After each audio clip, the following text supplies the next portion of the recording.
కాంగ్రెస్ ఎంపీల జాబితాపై కసరత్తు కొనసాగుతోంది. ఇప్పటికే నలుగురు అభ్యర్థులను ప్రకటించిన అధిష్టానం మిగిలిన సీట్లపై చర్చలు జరుపుతోంది. ఇప్పటికే సీఎం రేవంత్ రెడ్డి ఢిల్లీకి వెళ్లారు. ఫైనల్ లిస్టు ప్రిపరేషన్ లో ఉన్నారు.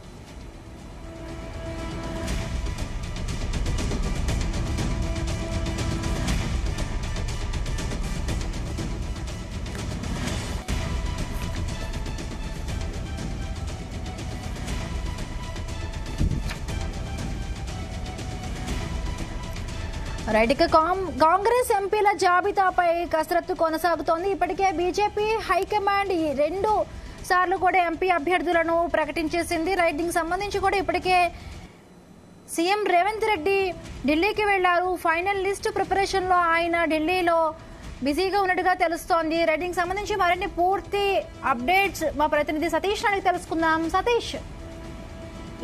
బిందు, పార్లమెంట్ ఎన్నికలకు సంబంధించి కాంగ్రెస్ తన అభ్యర్థుల ఎంపికపై కూడా కసరత్తు ముమ్మరం చేసిందని చెప్పుకోవచ్చు. ఎందుకంటే ఇప్పటికే ఈ నెల 8న కూడా ఏఐసిసి 4 మంది పేర్లను కూడా ప్రకటించింది. మొదటి లిస్ట్ లో భాగంగా ఇటు జహీరాబాద్ నుంచి సురేష్ షెట్కర్, అదేవిధంగా నల్గొండ నుంచి జానారెడ్డి కొడుకు రఘువీరారెడ్డి, అదేవిధంగా ఇటు మహబూబాబాద్ నుంచి వంశీచంద్ర రెడ్డి, అదేవిధంగా మహబూబాబాద్ నుంచి బలరాం నాయక్ పేర్లను కూడా ప్రకటించడం జరిగింది. కాబట్టి ఈ నేపథ్యంలో మిగతా 13 పార్లమెంట్ స్థానాలపై కూడా కసరత్తు ముమ్మరం చేసింది. ఈ రోజు మరోవైపు సీఎం రేవంత్ రెడ్డి కూడా సాయంత్రం 5 గంటలకే ఢిల్లీ వెళ్లారు. ఏఐసిసి పిలుపు రావడంతో ఈ రోజు కాంగ్రెస్ సెంట్రల్ ఎన్నికల కమిటీ మీటింగ్ కూడా ఉంది. ఈ మీటింగ్ లో కూడా మిగతా 13 తెలంగాణ పార్లమెంట్ సంబంధించి కూడా అభ్యర్థులను ప్రకటించే అవకాశం ఉంది. దీనిపై కూడా చర్చ కొనసాగుతుంది. ఇక మరోవైపు ఇటు గాంధీ భవన్ లో కూడా ఏఐసిసి రాష్ట్ర వ్యవహారాల ఇన్ఛార్జ్ దీపదాస్ మున్సి కూడా అభ్యర్థుల ఎంపికకు సంబంధించి కూడా ఇటు కాంగ్రెస్ సంబంధించి జిల్లాల ఇన్ఛార్జీలు, డీసీసీ అధ్యక్షులు, అదేవిధంగా నియోజకవర్గ ఇన్ఛార్జీలతో కూడా సమావేశం చేశారు. చేసి ఇందులో వారి యొక్క లోక్సభ ఎన్నికల్లో పోటీ చేసే అభ్యర్థులు ఎవరైతే బాగుంటుందని కూడా నేతల అభిప్రాయం కూడా తీసుకోవడం జరిగింది. కాబట్టి వారి అభిప్రాయాలను కూడా సేకరించి ఏఐసిసి కూడా పంపించారు రాష్ట్ర వ్యవహారాల ఇన్ఛార్జ్ దీపదాస్ మున్సి. ఎందుకంటే ఇప్పటికే ఇటు కాంగ్రెస్ లో తీవ్ర పోటీ ఉంది అని చెప్పుకోవచ్చు. ఎందుకంటే తెలంగాణలో కాంగ్రెస్ గవర్నమెంట్ ఏర్పడిన తర్వాత ఆ జోష్ మరింత పెరిగింది. కాబట్టి ఈసారి ఆశాభావాల లిస్టు చాలా పెద్దనే ఉంది కాంగ్రెస్ లో. ఎందుకంటే తెలంగాణలో కాంగ్రెస్ గవర్నమెంట్ ఏర్పడిన తర్వాత ఎంపీ ఎలక్షన్ సంబంధించి కూడా అభ్యర్థులు కూడా చాలా మంది కూడా తీవ్ర ప్రయత్నం చేస్తున్నారు. ఈసారి తెలంగాణలో అత్యధిక పార్లమెంట్ స్థానాలు గెలిపే లక్ష్యం కూడా మరోవైపు సెంట్రల్ కాంగ్రెస్ కూడా తెలంగాణ మీద పెద్ద ఫోకస్ పెట్టింది. కాబట్టి అభ్యర్థుల ఎంపిక కోసం కూడా కసరత్తు ముమ్మరం చేశారని చెప్పుకోవచ్చు. ఇక మరోవైపు ఇటు బీజేపీ ఈ రోజు మొదటి విడత, అదేవిధంగా 2వ జాబితా కూడా రిలీజ్ చేసింది. దాదాపు ఇటు 15 మందికి సంబంధించిన లిస్టు కూడా వచ్చింది. మరో 2 మాత్రం పెండింగ్ లో పెట్టింది. ఇక మరోవైపు ఇటు బీఆర్ఎస్ ఇప్పటికే ఈ రోజుతో పాటు 7 మంది అభ్యర్థులు కూడా ప్రకటించింది. ఓన్లీ కాంగ్రెస్ 4 మంది అభ్యర్థులు మాత్రమే ప్రకటించింది. కాబట్టి ఈ నేపథ్యంలో ఇప్పటికే 13 మంది జాబితాకు సంబంధించి కూడా ఇప్పటికే ఆశాభావాలు కూడా చాలా మంది ఎదురుస్తున్నారు. ఇప్పటికే ఇటు సెంట్రల్ కాంగ్రెస్ ఎన్నికల కమిటీ కూడా 2 సార్లు భేటీ అయింది. ఈ రోజు 3వ భేటీ కూడా జరుగుతుంది. అయితే యొక్క 13 పార్లమెంట్ సంబంధించి కూడా ఈ రోజు నైట్ గానీ రేపు ఉదయం గానీ ప్రకటించే అవకాశం కనిపిస్తుంది. ఎందుకంటే ఇప్పటికే సీఎం రేవంత్ రెడ్డి ఢిల్లీకి చేరుకున్నారు. ఏఐసిసి నేతలు చీఫ్ మల్లికార్జున ఖర్గేతో పాటు రాహుల్ గాంధీ, సోనియా గాంధీ, అదేవిధంగా AICC general secretary KC Venugopal కూడా యొక్క మీటింగ్ లో పాల్గొన్నారు. ఇటు సిఇసి మీటింగ్ సంబంధించి సెంట్రల్ ఎన్నికల కమిటీ కూడా భేటీ అయింది. అయితే దేశవ్యాప్తంగా కాంగ్రెస్ సంబంధించి అభ్యర్థుల లిస్ట్ తో పాటు అదేవిధంగా తెలంగాణ సంబంధించి 13 పార్లమెంట్ స్థానాలపై కూడా ఒక క్లారిటీ వచ్చే అవకాశం కనిపిస్తుంది. ఇప్పటికీ రాష్ట్ర ప్రభుత్వం ఇప్పటికే ఇటు టీపీసీ సంబంధించి రాష్ట్ర వ్యవహారాల ఇన్ఛార్జ్ దీపదాస్ మున్సి కూడా ఈ యొక్క లిస్ట్ సంబంధించి కూడా ఫైనలైజ్ చేశారు. ఇటు కాంగ్రెస్ సంబంధించిన సీనియర్ నేతల అభిప్రాయం కూడా తీసుకున్నారు. ఎందుకంటే మొదటి లిస్ట్ లో ఇతర పార్టీల నుంచి వచ్చిన వారి పేర్లను ప్రకటిస్తే విమర్శలు వస్తాయని ఇప్పటికే సీనియర్ కాంగ్రెస్ సంబంధించిన నాయకులు మాత్రమే పేర్లు ప్రకటించారు. కాబట్టి ఇక 2వ లిస్టుల విషయానికి వస్తే మాత్రం జాగ్రత్త పడుతున్నారు. ఎందుకంటే సీనియర్ వాళ్ళకే ఫస్ట్ ప్రయారిటీ వాళ్ళని కూడా భావిస్తున్నారు. కాబట్టి ఈ నేపథ్యంలో ఈ రోజు కొలుక్కొచ్చే అవకాశాలు కనిపిస్తున్నాయి. ఇక 13 పెండింగ్ లో ఉన్నటువంటి పార్లమెంట్ స్థానాల విషయానికి వస్తే ఒకవేళ ఆశాభావాల లిస్టు చూస్తే మాత్రం పెద్దగా ఉందని చెప్పుకోవచ్చు. ఇక్కడ చేవేల్ నుంచి సునీతా మహేందర్ రెడ్డి పోటీలో ఉన్నారు. ఆమె టికెట్ ఆడుతున్నారు. లేకపోతే ఈమెకు కానీ లేకపోతే రంజిత్ రెడ్డి కానీ ఇచ్చే అవకాశం కనిపిస్తుంది. అయితే ఇప్పటికే రంజిత్ రెడ్డి కాంగ్రెస్ సంబంధించిన నేతలతో టచ్ లో ఉన్నారు. ఇంకా ఆయన బీఆర్ఎస్ నుంచి కాంగ్రెస్ చేరలేదు. రేపో మాపో చేరే అవకాశం ఉన్నాయి. కాబట్టి ఇటు చేవెళ్లి టికెట్ కోసం కూడా వీళ్ళిద్దరైతే తీవ్ర ప్రయత్నం చేస్తున్నారు. ఇద్దరిలో ఎవరికి టికెట్ ఇచ్చే అవకాశం కనిపిస్తుంది. ఇక కన్మార్ టికెట్ దాదాపు ప్రవీణ్ రెడ్డికి దాదాపు కన్ఫర్మ్ అయినట్టుగా మనకు సమాచారం ఉంటుంది. ఇక్కడ మాత్రం ఎవరు పోటీలో లేరు ఈయనతో పాటు. ఇక సికింద్రాబాద్ విషయానికి వస్తే మాత్రం ఇటు బీఆర్ఎస్ నుంచి కాంగ్రెస్ చేసినటువంటి మాజీ మేయర్ బొంతు రామ్మోహన్ కు ఇస్తారా, లేకపోతే మాజీ ఎంపీ అంజన్ కుమార్ యాదవ్ కి ఇస్తారంపై కూడా ఇంకా చర్చ అయితే కొనసాగుతుంది.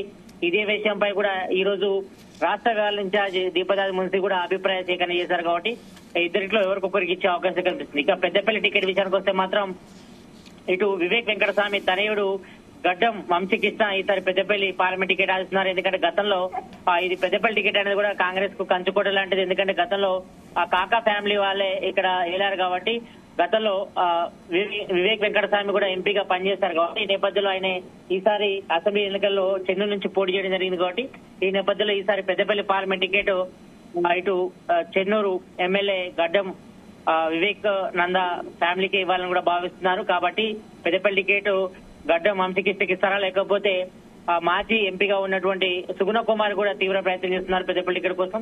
ఈ ఇద్దరిలో ఎవరికి ఒకరికి ఇచ్చే అవకాశం కనిపిస్తుంది. ఇక భువనగిరి టికెట్ విషయానికి వస్తే మాత్రం ఇక్కడ టీపీసీ రాష్ట్ర ఉపాధ్యక్షుడు చామల కిరణ్ కుమార్ రెడ్డి తీవ్ర ప్రయత్నం చేస్తున్నారు. ఇప్పటికే ఆయన ప్రచారం కూడా స్టార్ట్ చేసినట్టుగా సమాచారం ఉంటుంది. మరోవైపు ఇటు తీర్మాన్ మాలను కూడా భువనగిరి టికెట్ కోసం కూడా తీవ్ర ప్రయత్నం చేస్తారు. ఇక మరోవైపు ఈ రోజు కొత్త పేరు కూడా తెరపైకి వచ్చింది.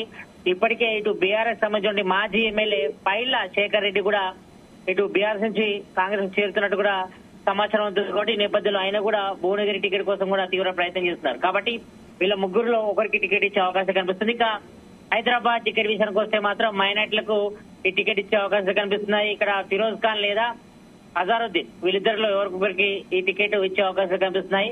ఇక వరంగల్ టికెట్ విషయంలో మాత్రం ఇద్దరి పేర్లు అయితే ప్రధానంగా వినిపిస్తున్నాయి. ఇటు దొమ్మటి సాంబయ్య, అదేవిధంగా అద్దెంకి దయాకర్ గత ఎమ్మెల్యే కోటాల ఎమ్మెల్యే సంబంధించి కూడా పేరు తెరపైకి వచ్చింది. కానీ చివరి నిమిషంలో అక్కడ మహేష్ కుమార్ గౌడ్ తో పాటు మల్మూరు వెంకట్ కూడా ఎమ్మెల్యే కోటాల ఎమ్మెల్సీ కూడా ఎంపిక చేశారు. కాబట్టి ఈ నేపథ్యంలో ఈసారి వరంగల్ ఎంపీ టికెట్ తనకు కావాలని కూడా హైకమాండ్ అన్నట్టుగా తెలుస్తుంది. కాబట్టి ఈ వరంగల్ టికెట్ విషయంలో మాత్రం ఇంకా డైలామా అయితే కొనసాగుతుంది.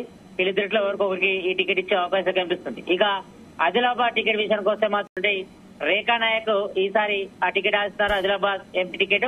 ఇక మరోవైపు ఇటు కాంగ్రెస్ లో ఉన్నటువంటి సేవలాల్ రాథోడ్, అదేవిధంగా ఇటు నరేష్ జాదవ్ కూడా ఆదిలాబాద్ టికెట్ అయితే కోసం అయితే తీవ్ర ప్రయత్నం చేస్తున్నారు.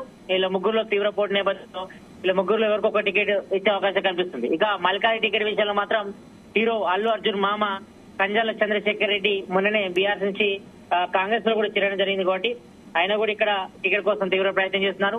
మరోవైపు సినీ నిర్మాత నటుడు బండ్ల గణేష్ కూడా ఈ యొక్క మల్కారి టికెట్ గురించి కూడా ఆశ పెట్టుకున్నారు. మరోవైపు ఇటు హరివర్ధన్ రెడ్డి కూడా మల్కారి టికెట్ కోసం కూడా ప్రయత్నం చేస్తారు. కాబట్టి వీళ్ళ ముగ్గురులో తీవ్ర పోటీ ఉంది. వీళ్ళ ముగ్గురులో ఎవరికో ఇచ్చే అవకాశం కనిపిస్తుంది.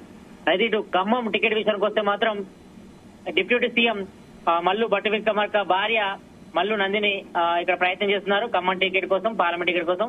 అదేవిధంగా మంత్రి పొంగులేటి శ్రీనివాసరెడ్డి బ్రదర్ పొంగులేటి ప్రసాద్ రెడ్డి కూడా ఖమ్మం టికెట్ కోసం ప్రయత్నం చేస్తారు. కాబట్టి వీళ్ళిద్దరి మధ్య తీవ్ర పోటీ నెలకొన్న మధ్యలో మరి వీళ్ళిద్దరిలో ఎవరికి ఇస్తున్నపై కూడా ఇంకా చర్చ అయితే కొనసాగుతుంది. ఇక నాగర్కర్నూలు టికెట్ విషయానికి వస్తే మాత్రం అలంపూర్ మాజీ ఎమ్మెల్యే సంపత్ కుమార్ ఇక్కడ నాగర్కర్నూలు టికెట్ ఆశిస్తున్నారు. అదేవిధంగా మల్లు రవి మొన్ననే ఇటు ఢిల్లీలో ప్రత్యేక సంబంధించి అధికారిని కూడా ఆయన రాజీనామా చేశారు. ఆయన కూడా ఇటు నాగర్కర్నూలు టికెట్ కోసం తీవ్ర ప్రయత్నం చేస్తున్నారు. ఇక మెదక్ టికెట్ విషయానికి వస్తే మాత్రం ఇక్కడ మాజీ ఎమ్మెల్యే జగ్గారెడ్డి గాని, అదేవిధంగా నీలం మధు మొన్ననే ఆయన లాస్ట్ అసెంబ్లీ ఎలక్షన్ లో కూడా కాంగ్రెస్ టికెట్ ఆశించారు. అయితే చివరి నిమిషంలో అక్కడ వేరే వారికి ఆయన బీఎస్పీ నుంచి కూడా పోటీ చేసి ఓడిపోయారు. కాబట్టి ఈసారి మళ్ళీ ఇటు బీఎస్పీ నుంచి కాంగ్రెస్ లో చేరారు. కాబట్టి ఇక్కడ మెదక్ టికెట్ కూడా ఆయన ఆశిస్తున్నారు. కాబట్టి జగ్గారెడ్డి గారిని నీలం మధు గాని ఇచ్చే అవకాశం అయితే కనిపిస్తున్నాయి. కాబట్టి ఈ రోజు ఇటు ఏఐసిసి సంబంధించి సిఇసి సెంట్రల్ కాంగ్రెస్ ఎన్నికల కమిటీ కూడా సమావేశం స్టార్ట్ అయింది ఇప్పటికే. కాబట్టి ఈ భేటీలో కూడా వీళ్ళందరి పేర్లు కూడా పరిలోకి వచ్చాయి. కాబట్టి ఈ నేపథ్యంలో ఈ యొక్క సెకండ్ లిస్ట్ లో మాత్రం దాదాపు ఒక 5 నుంచి 6 పేర్లు అనౌన్స్ చేసే అవకాశాలు కనిపిస్తున్నాయి. ఎందుకంటే ఇప్పటికే 17 పార్లమెంట్ స్థానాలకు సంబంధించి కూడా ఇప్పటికే కాంగ్రెస్ 4 అభ్యర్థులను ప్రకటించింది. కాబట్టి ఈ నేపథ్యంలో ఒక 5 నుంచి 6 పేర్లు అయితే ప్రకటించే అవకాశం కనిపిస్తుంది. ఎందుకంటే కొంతమంది బీజేపీలో టికెట్ రాని వాళ్ళు కానీ, ఇటు బీఆర్ఎస్ లో టికెట్ రాని వాళ్ళు కానీ ఒకవేళ కాంగ్రెస్ వైపు చూస్తే మాత్రం అందులో వాళ్ళ ప్రయారిటీ ప్రకారం గెలిచిన గురాలకి టికెట్ ఇవ్వాలని కూడా భావిస్తారు. కాబట్టి ఈ నేపథ్యంలో అటు నుంచి వచ్చే వాళ్ళకు కూడా టికెట్ ఆశిస్తారు. కాబట్టి ఆ విషయంపై కూడా ఇప్పటికే హైకమాండ్ విస్తరించింది. కాబట్టి ఈ రోజు నైట్ ఒక 5-6 పేర్లు అయితే ప్రకటించే అవకాశం కనిపిస్తుంది హిమబిందు. మొత్తానికైతే ఇటు కాంగ్రెస్ మాత్రం ఆ యొక్క 13 పార్లమెంట్ స్థానాలకు సంబంధించి కూడా ఈ రోజు అయితే కసరత్తు ముమ్మరం చేసింది. ఈ రోజు నైట్ గానీ రేపు ఉదయాన్ని గానీ మిగతా లిస్టులో ఒక సగం మెంబర్స్ అయితే ప్రకటించే అవకాశం కనిపిస్తుంది. Thank you Satish, thanks for the updates.